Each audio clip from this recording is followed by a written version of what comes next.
Have you ever wanted a Pesach kitchen? I have always wanted a Pesach kitchen, and I finally figured out how to create a Pesach kitchen when you don't have one. So I'm super excited to share that with you today. If we haven't met before, hi, I'm Sivi and welcome.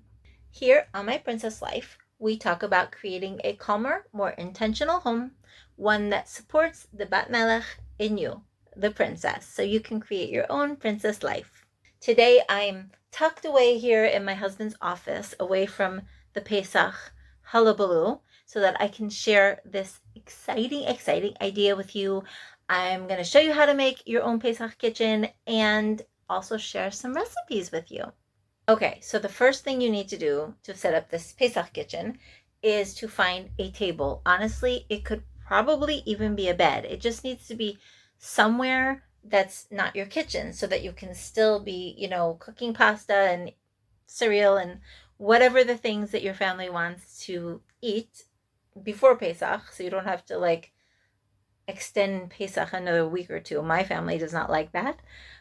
They want to actually eat normal food, but I want to be able to get ready for Pesach and not have all of the cooking in the last minute. I want to have things in the freezer ready to go. So find yourself some corner of your house. I, Baruch Hashem, have the dining room table, and I am blessed to have a shelf that I got last year. It collapses completely. It folds up completely. It's an amazing shelf. But then it opens and I'm able to put all of my Pesach dishes on this shelf.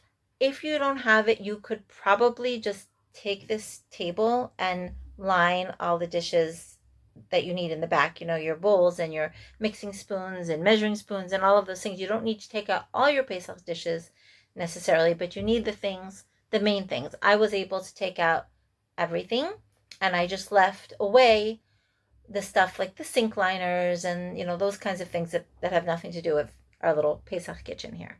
So you've got all of your dishes and you've got your table. So cover it. I covered it with a plastic tablecloth and one electric burner. Now, if you can kosher your oven, that's what I actually did today. Actually got some cleaning help to do it. This is the first year I got cleaning help to clean the oven. It was very, very nice. Very, very nice.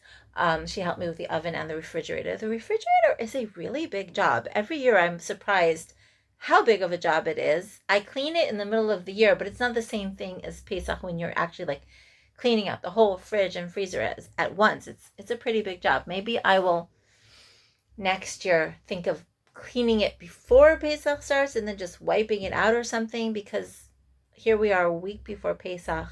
Well, either way, I was very blessed to be able to hire some cleaning help to do it, but it took her 2 or 3 hours. It was not, and I emptied it and I put everything back in. It's not a small job.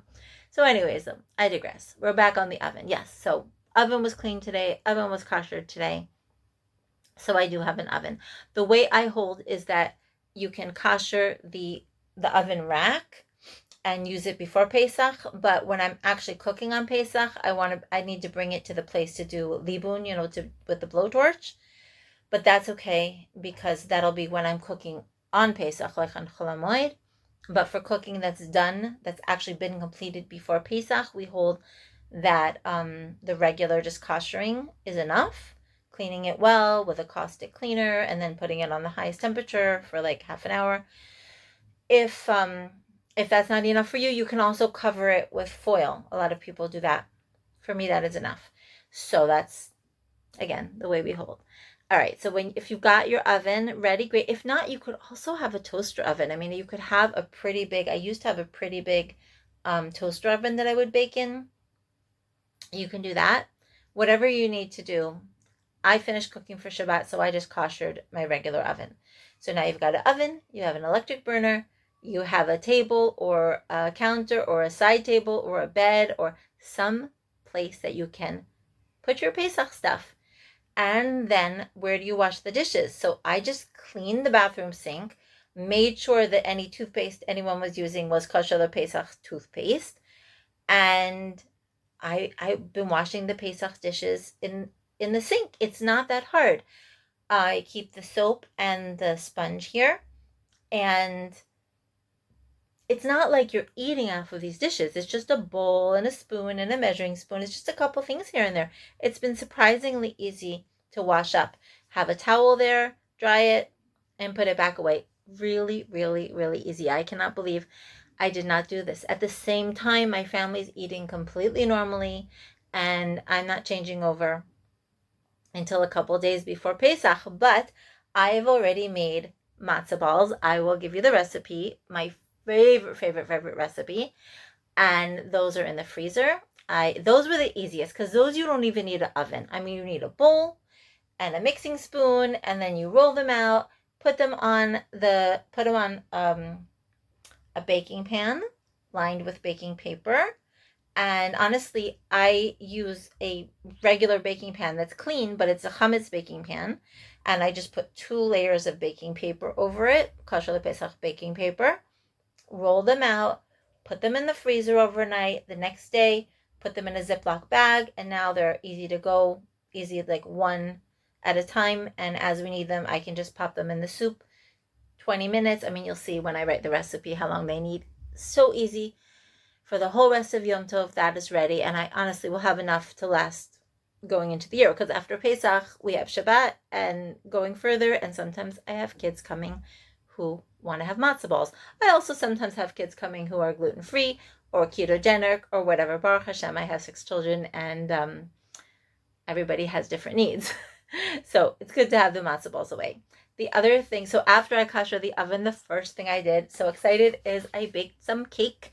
Again, some people are ketogenic, some people are, well, the gluten-free, but the gluten-free person is also sugar-free. So, we've got different needs. But then I also have my sugar eaters, and it doesn't matter because this cake is not gebrach. This has no matzah meal. It's a potato starch cake. It is the best cake ever. Oh my gosh, it is such a yummy, yummy, yummy recipe. I don't eat it. I don't eat sugar. I don't eat any of these things. I'm carnivore. I don't know if I've ever mentioned on this channel before that I eat carnivore. That means no carbohydrates, no fruits, no vegetables, just meat. I only eat meat. So I'm not the one eating the cake, but I need to have it ready for other people. So I made it in like little muffiny cupcakes this time because it's just easier if somebody wants dessert. I don't have to like open up a whole cake.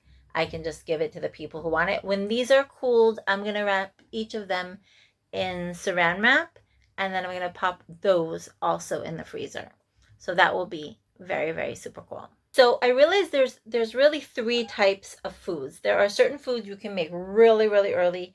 You could freeze them. I mean, I could have set this up, 2 months ago. It would have worked also. What I do need to do when I pack away the dishes for next year, this is my idea, to put separately things like glasses and plates and bowls, serving dishes separately from basic pots and mixing bowls and measuring spoons.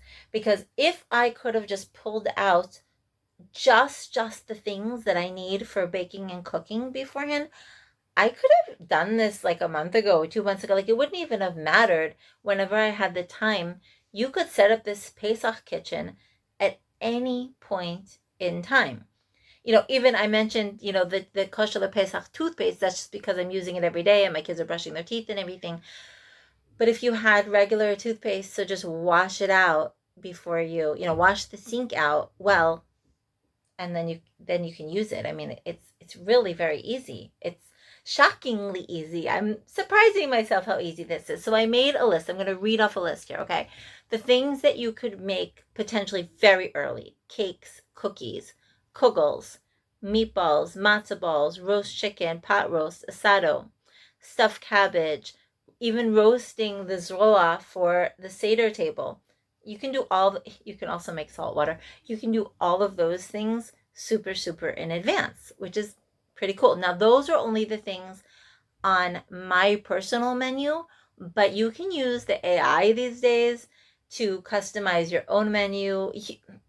You can do a lot of things with AI. I actually kind of like put it in, and it gave a whole bunch more ideas. I wasn't going to rewrite the whole thing and just chant it out. You can do the things that you like to make. and put that into the AI, and it will help you organize it. So now I'm just going to look at my list here. And okay, so here are some things that are kind of in between where you can do it early, but you can't freeze it. You can't do it super early. So you've got like charoset. Well, if you do the Sephardi charoset, I think you can totally freeze that. If you do the Ashkenazi, like with the grated apple and the nuts and the wine, that can't be super early, but that can be like at least 5 days earlier, no problem. Boiled potatoes, boiled eggs, coleslaw, marinated salads, like those types of things. Again, these are just things from my menu, but I'm sure there could be many other things that you could make a good many days in advance before you necessarily want to kosher your entire kitchen and turn it over to Pesach. And now let's look at my list here. Okay, so the things I'm leaving for the end are like lettuce, washing the marrow, because I like to put it into the sink and really wash it. So I want to have my kosher Pesach sink already in place. Soup, you can totally make soup earlier, but once the soup is made for Leila Seder, because everybody eats so much matzah, I used to make so much food that was wasted, and I would work so hard and nobody would eat it. So now I just, for years and years and years, I just make a big pot of chicken soup. Again, I've got some gluten-free, so whatever we do, I cook the matzo balls on the side. It's got all the, like crunchies and croutons and stuff, all the Pesach croutons, one gluten-free. They're both gluten-free because it's Pesach. But, oh yeah, some of them like the squares and some of them like the rings. So I buy the different kinds. Some people are ketogenic, so they have other things. I put meatballs also in the soup, turkey necks in the soup. It's a very full soup. It's got everything in it, but you've got all the options for everyone. Yeah, everyone pretty much in that soup. And that's the only thing I serve other than the cake. And I also have, another thing I also made is no-bake cookies, ketogenic no-bake cookies. Very yummy. So those 3 things are made already, and I'm about to put in some asado. And yeah, I'm going to, probably tomorrow, I'm going to make the stuffed cabbage, get all those things made and frozen, and then it's going to be so much easier to get ready for the Seder. I mean, a million times easier. So what was I saying? Oh yeah, so the last minute things, right? So why am I not making the soup? I mean, I could make the soup in advance, because then I have to have a place to store the soup. It is a huge pot of soup. Baruch Hashem, all of my kids are coming, and spouses and everybody, and my grandbaby, but he's not eating yet because he's only 3 months old. But I don't have a place to put that soup. So the soup I can make, the night beforehand or something, or even that morning. I don't have a place in the fridge for it. So that's the only reason I'm not making the soup. Pesach noodles. Oh, and the maror, like grating the actual maror. I want it to be, spicy. So I'm not going to do that until like that day probably. Or ask my husband to do it or something, but that will be kind of last minute. Those are really the only last minute. I'm going to try with my Pesach kitchen to get everything done in advance, or at least way early. Some of them might be when I've already turned the kitchen over, because I am going to turn the kitchen over probably on Sunday, and Pesach is not until Wednesday night, but I might not turn the kitchen over until Monday. It depends on what my kids are eating and how things are going and how everyone else is doing. But I don't feel stressed about it because I have my Pesach kitchen. It's so exciting. So I really hope that this was helpful and it sparked some ideas. And if it was, you can give it a like and subscribe if you'd like to get more videos like this. I try to create videos every week. It doesn't always happen, but I definitely try. My goal of my videos is to help you to create a calmer, more intentional Jewish home that really supports you as a bat melech, as a princess. I would also really love to hear from you. So I'd love to hear what you have to say. If you have any ideas, please share them. Your comments also really help the channel to grow, and I read every one of them. They are super precious to me. If you would like to have more of a conversation and support, you can join me in Facebook, The Princess Life. There's a link below for a group for my Princess Life. Facebook, you can have a little bit better conversations. Right now, honestly, I am the only one in the Facebook group, so I'm not having a conversation with myself just yet, but I've created it because as this channel grows and as more of you come along, we are going to be able to support one another in this forum, and I'm super excited about it. So you can pop over there and join me there, and maybe by the time you get there, I won't be the only one in the Facebook group. Let's see how this goes.